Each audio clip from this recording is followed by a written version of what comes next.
Good evening, everyone. Thank you for tuning in to another episode of Talk to Me Tuesday. I am so happy to join you guys for another Tuesday and to get into another topic.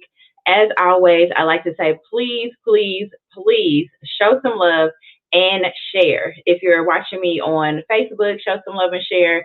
And if you are tuning in on YouTube, please hit the subscribe button so that you do not miss another live episode.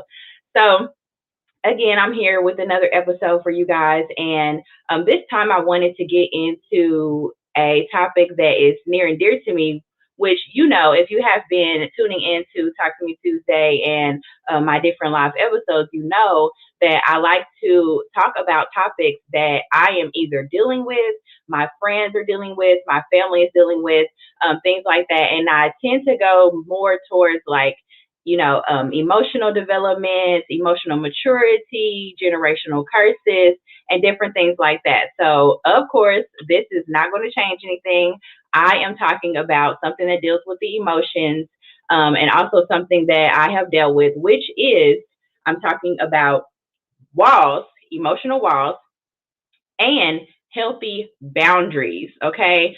I feel like being 35, this part of my life was missed. And I'm just now getting into understanding the difference between building emotional walls and healthy boundaries. So let's get into it. I did put some questions at the top, and if you are interested, please put them down in the comments. I will bring them up, and we can talk about how you feel with it as well. Have you dealt with building emotional walls? Have you dealt with creating healthy boundaries? Or have you dealt with a person who had walls up and you had to find a way to break through those things? So let's get into it. You can also follow me on Instagram at Talk to Me Tuesday and TikTok at Talk to Me Tuesday. I will also put a little clip of the videos on there. You can always watch previous episodes of Talk to Me Tuesday on the Anchor app, and that is T2MET, anchor.com, and that's also in the description. So, with this conversation and everything that came with it, I was dealing with basically figuring out how to express my boundaries and what was comfortable for me. And that's basically where this topic came from. And I found out that in dealing with, creating boundaries for myself, I had to figure out what the difference was between a boundary and a wall. So I feel like, a lot of the times it's confused because you may think that you're just setting a limit as to what you don't want to deal with when really you're blocking people out. So, in looking, what are emotional walls? And I did have to find out what exactly is an emotional wall. What does it look like? What does it feel like? How do you even know that you created these things, right? Because how else will you know how to solve it if you don't even know what it is? And a lot of the times when revealing things about yourself, you learn that it's something you didn't even know what it was to begin with. You didn't even know you were doing it. And that is the problem with emotional walls, is that you don't even know you're doing it, unless you're highly self-aware, which, there are some people who have been to therapy and counseling and things like that, and they're very self-aware and they understand that they're doing these things. If you're not, you might not even have a clue that you are creating this emotional wall. So, what is an emotional wall? An emotional wall is a defense mechanism. When you experience hurt, pain, traumatic events, um, if you have an experience from friendship, relationship, your parents, something that basically hurt you so much that you have now created this kind of protective thing, space that you don't want to be hurt again. So it's like a invisible wall between you and the potential hurt or pain that you may be experiencing or that you think might happen. So that's what I found out what an emotional wall is, and it's a imaginary barrier that you put up in hopes of preventing yourself from the pain. So if you're not careful, you can build this wall up to block all these things out that you think may happen, but you're also blocking things from coming in. So I realized that even though being younger, in my younger days, you think that those relationships are not as serious, like high school relationships and maybe pre-college relationships. You don't think that they're that serious, and you may consider it just dating. But if you experience hurt during those times, like being cheated on, or maybe verbal abuse or physical abuse, anything like that, these are things that can happen that can cause you to create an emotional wall. For me, it was dealing with the other person cheating and me finding out that, I'm being loyal and the other person was not being loyal is to me like one of the things that caused me in my now marriage to build a wall up. I'm like, I don't want to be hurt like that. I don't care if you are loyal to me, I'm going to make sure that you can't get that close. You can't get all the way in because I'm going to protect myself in case something happens. And in doing that, I found out that you block that person out. So they're not able to fully get to know you and understand who you are because there are pieces of you that you have walled up and that you have secluded from them in order to protect yourself. And in actuality, it's really hurting you. Along with me building friendships as well, there are certain things that I just won't share because there are betrayals that have happened before that keep me from feeling comfortable with allowing a person to get too close. There's only so close that I will let you get before I'm like, okay, that's enough. Because if you do something, and that's the big thing is that it's if something happens and if you do something, then I'm protected, so to say, is what you think it is. And you think you're going to be protected when really you may be walling yourself off from a potential great friendship, a potential great relationship, or being a better parent. Parenting is important to me as well. And I have to make sure that I'm not putting those boundaries around my family that keep them out because how can the wall that you create that you have built up to protect yourself, how does it know who you can let in and who you can't? You may be trying to protect yourself from being hurt, but you also may be keeping the people who really truly love you out. That's one of the things that, shocked me the most is that when you think you're protecting yourself and you think that you're building up these walls to protect yourself, in actuality, you are closing off the people who are trying to get in. They're trying to figure you out. They're trying to show you they love you and you can't accept it because you have closed it off. So thank you for tuning in and watching. Shout out to my big sis. Thank you for watching. I love you. Love, love, love you. I love my sister, guys. That's one of my besties. I could not do anything without her in my life, giving me guidance and teaching me things. And I'm able to share stuff with her. So shout out to my sister for tuning in and everybody else that's watching. So one of the things is that I wanted to share is, some examples of emotional walls that you can see and check if maybe possibly, this is something that you are dealing with.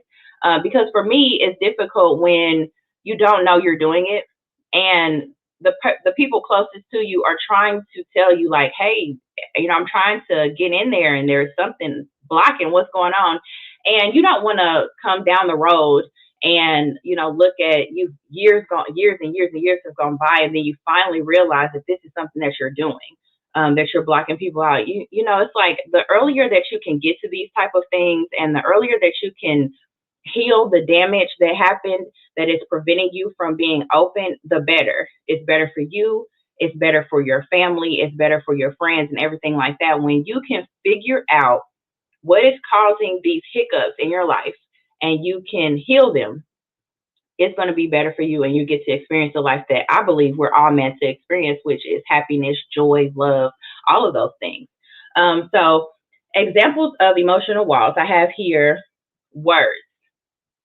It's a one-way conversation. You guys are talking, you're having a conversation, and the other person cannot say anything or cannot get a word in. You have to justify your reason for doing things. You have to get your side of things out. You have to express your feelings, and there is no room for anyone else to get a word in. It is a one-way conversation. That is an emotional wall that you can put up. Another emotional wall is anger, being a bully. Do it my way or no way. You either do this, this, and this. If you're not doing it the way that I say, it's not going to work. You bully people with anger, yelling, screaming, hostility, and things like that to get your way. That is an emotional wall. Defensiveness. I have to say I'm guilty of the defensiveness.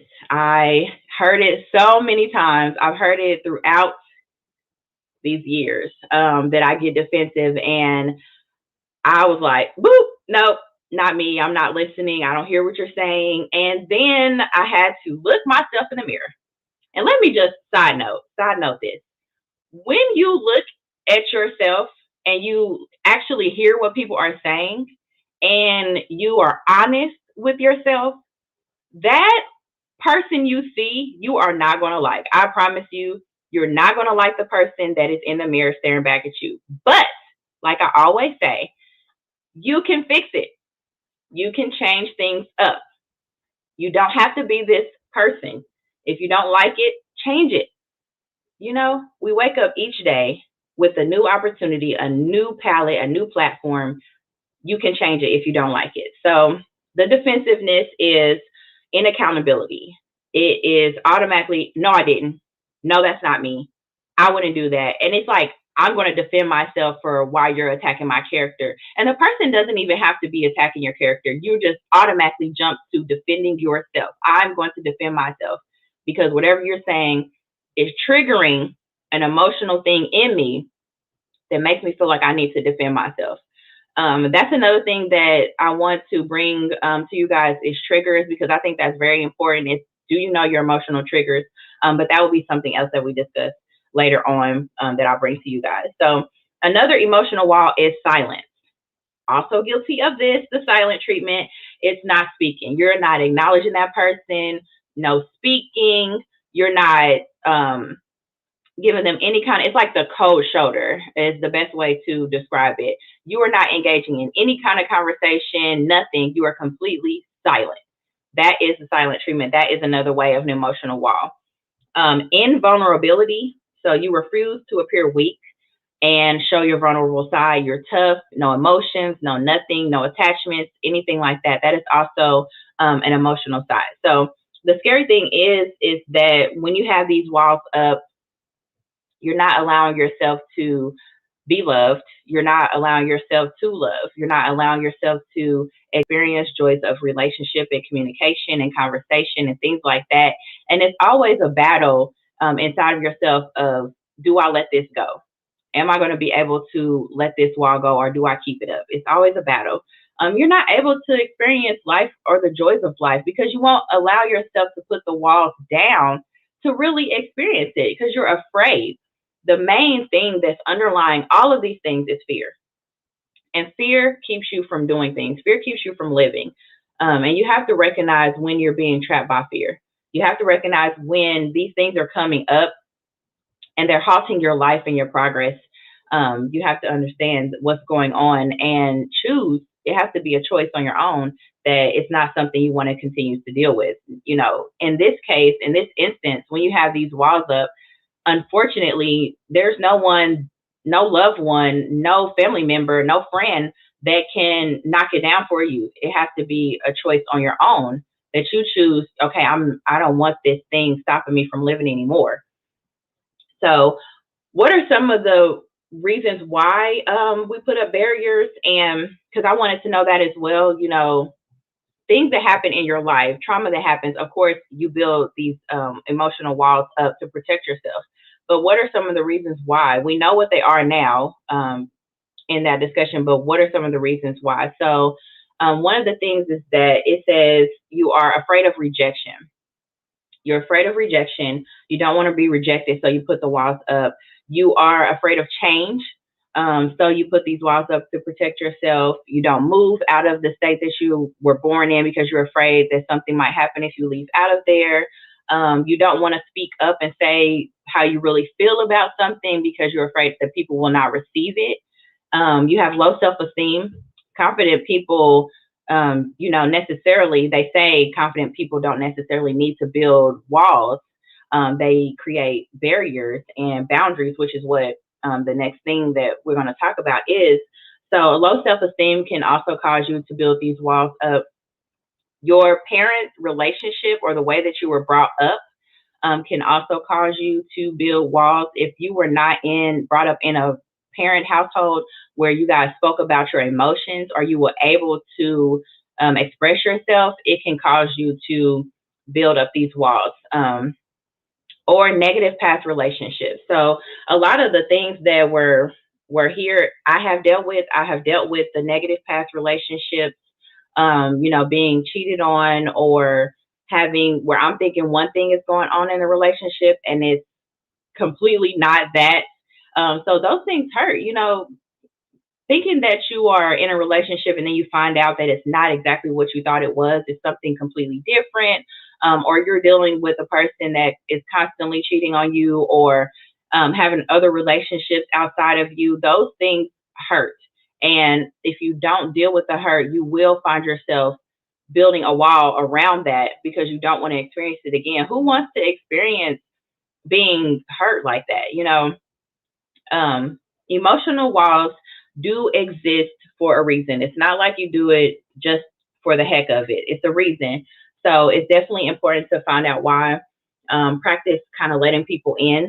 When you're building these walls, is to protect you and not let people in. So if you want to get rid of them, you have to practice letting people in. I'm very thankful that I have patient family that surrounds me, and when I do have those type of things that I do, my defensiveness or my silent treatments and things like that I was doing, when I have that happen, thank God that I have a supportive family that loves me through it. But they will hold me accountable. They do not allow me to continue to act up. They do hold me accountable. And I'm grateful for that because it allowed me to see what I was doing and change it. And I'm not perfect. I still have my moments where I shut down because in my upbringing, no shots to my mom because again she did the best she could. But in my upbringing, we didn't talk about emotions. That is how we handled things and difficulties and arguments. Is the silent treatment. If I made my mom upset, there was no comment. She would not say anything to me for however long she felt before she would speak again. So that's how I handled arguments and disagreements.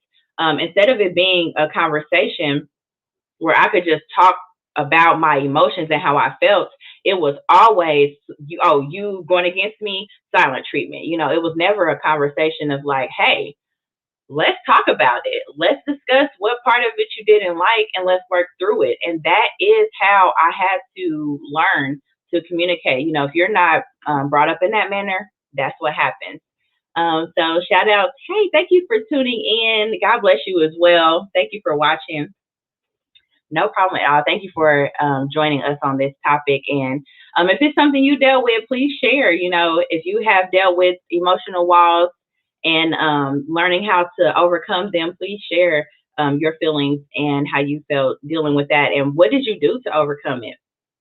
So the next thing that we're going to go to, because definitely, the emotional walls is the negative side of how you handle things. However, there is a healthy way to handle when you have difficulties come up in your life, and that is setting and creating healthy boundaries. This is something new to me, guys. This is like, I did not know what a healthy boundary was. I felt highly uncomfortable even thinking about creating boundaries and, telling people how I felt and that I didn't feel comfortable with this or that or whatever. And it's something that I still struggle with daily, creating a healthy boundary and then sticking to it. When you create this boundary and you say, I don't feel comfortable with this, I don't like this makes me feel a certain way. And then when a person comes up against it, sticking with it instead of completely, shutting them out. So this last week, I had to deal with my first attempt at trying to set a boundary with my parent. And I think I did really good. I think I did really good. I stuck to it. I had my dad, and the thing is with me is that with my parents, with my mom and my dad, if they tell me something and they tell me to do something, um, even if it goes against what I think is right, I will still go ahead, because I'm the baby. So it's highly important for me to make sure that I please them, I guess, in a sense. And that goes back to the fear of rejection.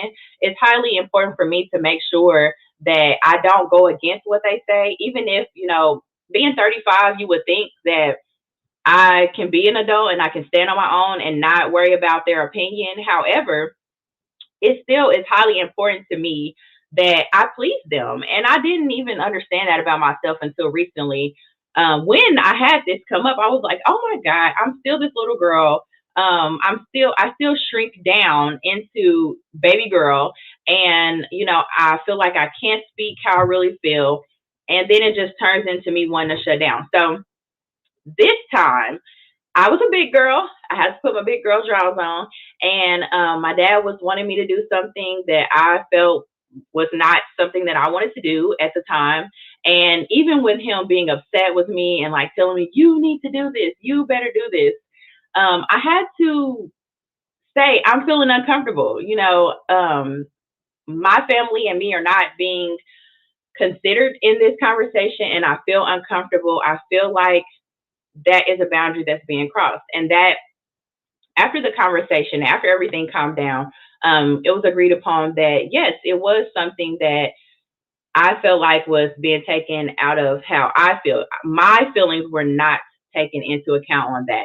And now everything's good, everything's fine, and that boundary will not be crossed because it was expressed. And I'm learning that all you have to do is speak how you feel as long as the person that you're speaking to allows it to be a comfortable setting.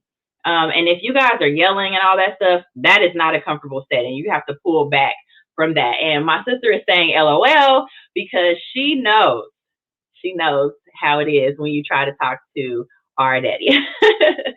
So, but that it was very interesting to find myself in that position where I had to hold firm to how I felt, and I had to express that I felt uncomfortable, and it was okay. So I'm teaching my children because I feel like that part was missed with me. So I'm highly like, look, guys, you have to do this. You even with parents, you have to set boundaries with your parents. You cannot allow certain things to happen, regardless of who it is, even if it's the people that had you and raised you.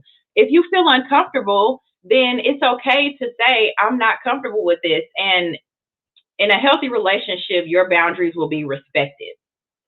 So I was not taught or shown this, and I find it highly important to teach my children, not to let people constantly push past your boundaries of how you feel comfortable. So one of the things that happened is my youngest daughter, Black History Month, we all know is going on right now, and we live in a predominantly white neighborhood. So, for celebration of Black History Month, we all decided, all of our girls in the house, we decided we will wear our naturals. And that's how we will celebrate Black History Month, Black and proud, wear your hair out, and everything like that. So, I did my daughter's hair. She has her hair out. Sometimes, it's braids and things like that, but this time it's out. Before we left the house, I said, do not let anyone touch your hair because that is a personal boundary. That's your body.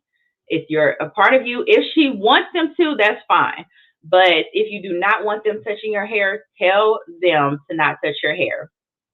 So that's one of the things because when I was, growing up, if somebody would come to me and say your hair is different and things like that, and they touch on it, I would not feel comfortable enough to say, please don't touch my hair. I would allow them to. And then afterwards you feel violated because you didn't share that that's something that you don't like and that you don't want to happen.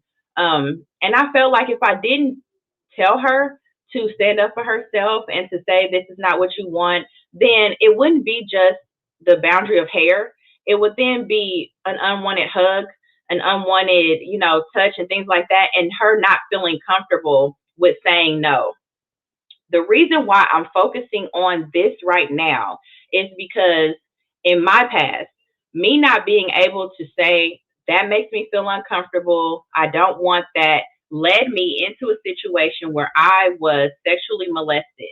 And I did not feel comfortable enough to say, I don't want this touch. I don't want this action. I don't want this. I don't know what's going on. I don't want it. And it's very important that you teach your children that if they don't want something, if they don't want to touch, if they don't want you taking their things, if they don't want you to be near them or something like that, personal space is important.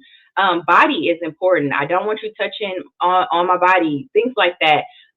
Sexuality, how if you're growing up and you don't want someone speaking on your sexuality, or if you feel comfortable letting certain things go about your sexuality, then that is fine. But you should be able to have the power to say whether you want it or not. You should have where you feel completely comfortable and confident to say, I don't want this. I don't want that. Yes, you can give me a hug, but if I don't want a hug, no, I don't want a hug. And you should not have to be forced to do anything. And that's where these boundaries come in. And that's how you teach your kids to set these healthy boundaries. For her, letting her know that it is okay if you don't want someone to touch your hair. You can say you don't want them to touch your hair. Gives her power later on. This is small. It's a small little thing to say, I don't want you touching my hair. But it can be a big, major factor later on down in her life if she doesn't want something else. She doesn't want a relationship. There are a lot of people who end up in relationships that they did not want because they didn't feel comfortable enough to say, this is not something I want. They didn't want to hurt the other person's feelings, or they didn't want the rejection or something like that. So they find themselves in a situation that they don't want to be in because they were not taught how to create healthy boundaries. So it's highly important to me that I do not drop the ball when it comes to this thing. I have to share with my children that it's okay. Even with me, they can tell me if they are uncomfortable with something.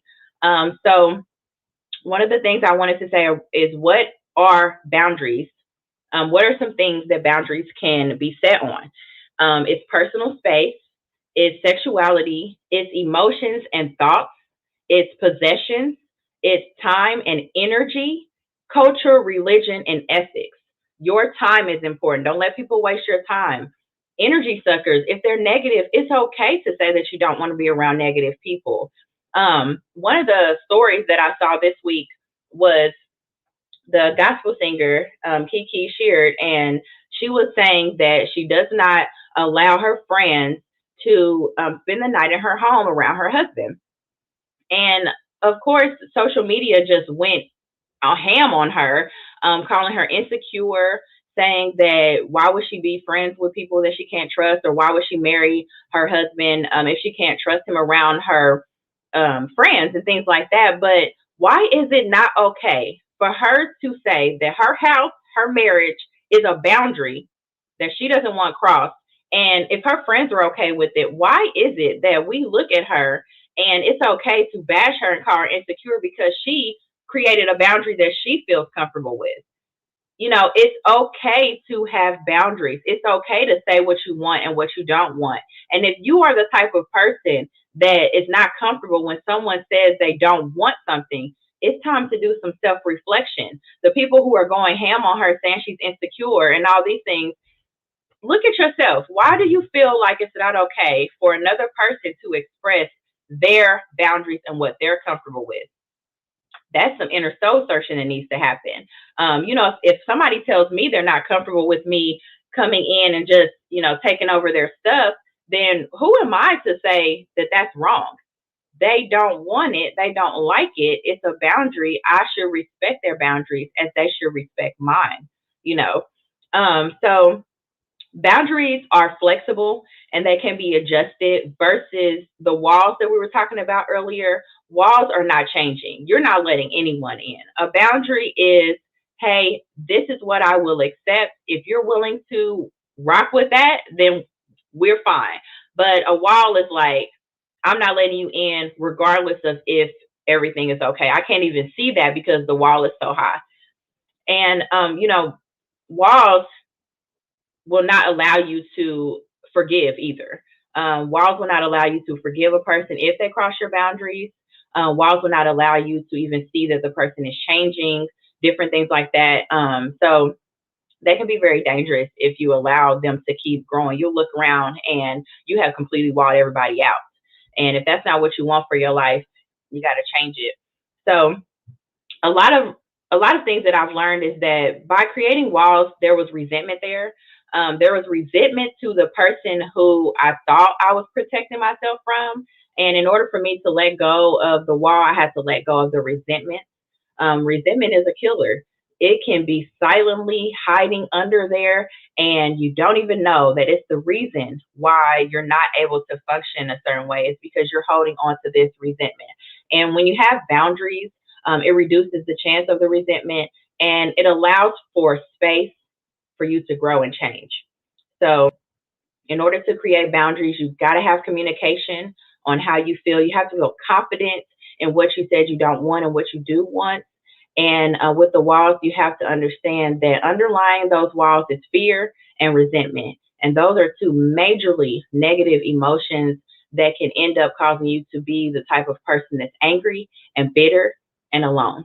And you don't want those type of things because that is what I just don't believe that's the type of life that we're meant to have. And that's my own personal preference. If you don't feel that way, that's fine. That's okay. Because as I said in the top, your opinion matters. So I hope that this topic was helpful. I would like to keep the conversation going. If you have dealt with emotional walls from yourself or a person that you were a friend with or that you were in a relationship with, and you would like to keep the conversation going, please comment below. If you do not feel comfortable commenting on the video, you can always send me a message and I will reply there too. Make sure you guys, if you like this live, share on your timeline or direct someone to this page where they can view it. And I always thank you guys for tuning in and watching with me. I thank you for the support and the love and, the commitment to coming on every Tuesday and joining me for another topic. So thank you guys again. I will be back not next Tuesday, but the Tuesday after next with another topic for you guys. Thank you again for tuning in and watching Talk to Me Tuesday with your girl, Sweet Pea.